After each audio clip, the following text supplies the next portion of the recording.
Hi, AsianFeed. I'm Justinian Huang, and today I'm answering a few questions so you can get to know me better.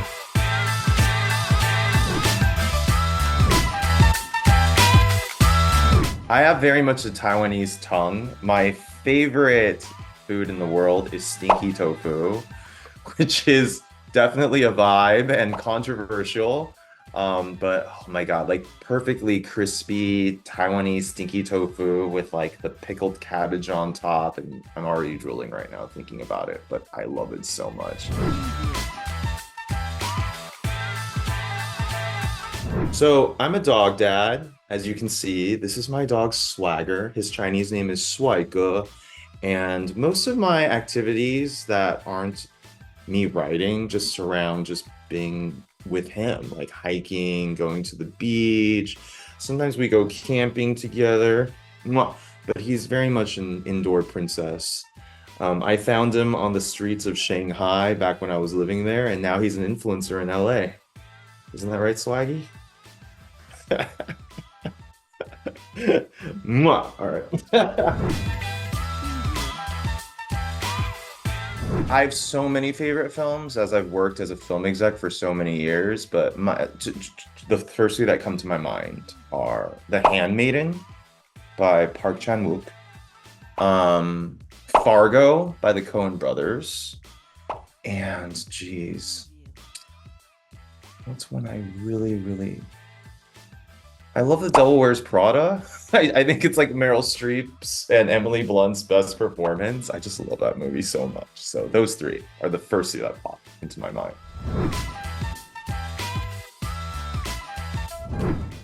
First of all, I'm not the hugest reader. Usually when I start reading a great book, I get inspired and I'm just like, I should be writing. But when it comes to the books, I think about the books of my childhood. I love the Chronicles of Narnia, particularly The Horse and His Boy. Um, I love The Art of War by Sun Tzu, because that book is just like full of fascinating ways to sort of deal with conflict, and I often refer back to it. And my third favorite book is probably the collected poems of Rumi. I'm obsessed with Rumi. I just think that just the way he writes is just so inspiring.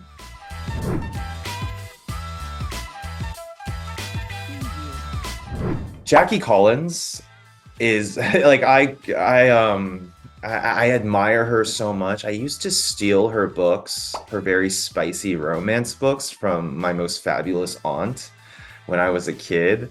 I just think that she passed recently, and I took it upon. It literally felt like a family member had died. I just have always admired her and her career and how ahead of her time she was. So she's a huge influence for sure. My second book is very much my homage to Jackie Collins. It's very different than my first book, The Emperor and the Endless Palace. So hopefully her spirit approves of that for sure.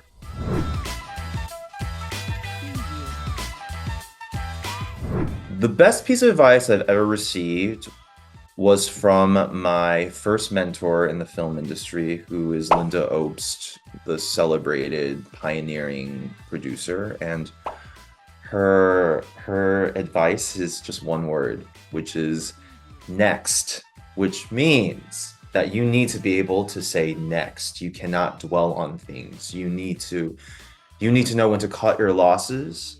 But it has a double entendre too, right? It has a double meaning. It also means always be looking forward in the future. Always be seeing what is next, like what is the next great thing that for yourself or for the industry as a whole, and I live my life by that. You can't dwell on things. You have to move forward.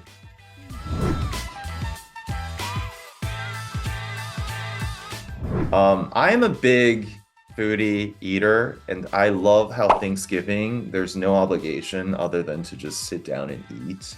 My family, we do this like hybrid, like Chinese food and traditional Thanksgiving food. My mom, she goes to this place called Cannons, I think K is Canaans in Cerritos, where they make a soy sauce flavored turkey that's stuffed with sticky rice, and they only make it for Thanksgiving, and it is life changing. So Thanksgiving is my favorite holiday. You just need to sit down and eat, loosen a few notches on your belt, you know?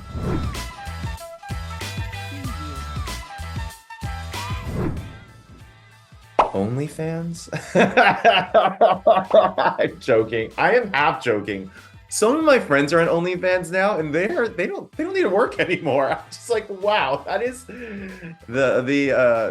I admire folks who have the panache to go on OnlyFans. I think I'm very grateful that I only need to write about sex. I don't but you know, I admire those folks who are very enterprising on OnlyFans.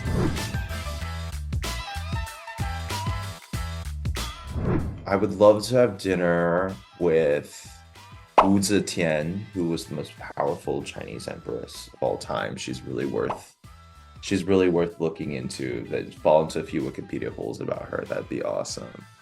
Madame Qing, the pirate, the most successful pirate of all time. By the way, a dinner party to me sounds like a bunch of fascinating women, to be honest. So I think we're gonna do all women for this dinner party. So Madame Qing, she was a pirate in the 1800s in the South Sea of Asia, and just like totally owned like all the Spanish Armada, like she just whooped every single man in those oceans. So she sounds fascinating.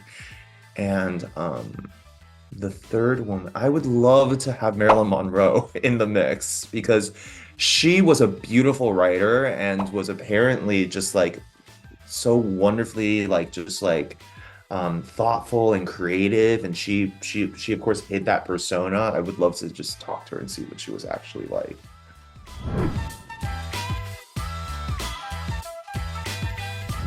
This is a good question for me because I do listen to songs on repeat until I burn them out in my head and I never want to listen to them again.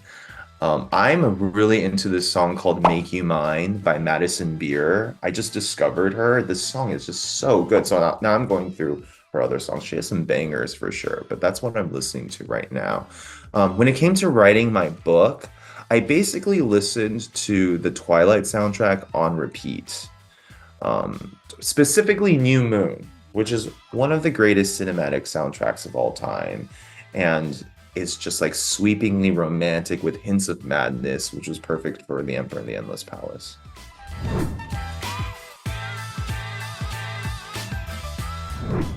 My second book is due in this upcoming year, so I'm very excited to finish it.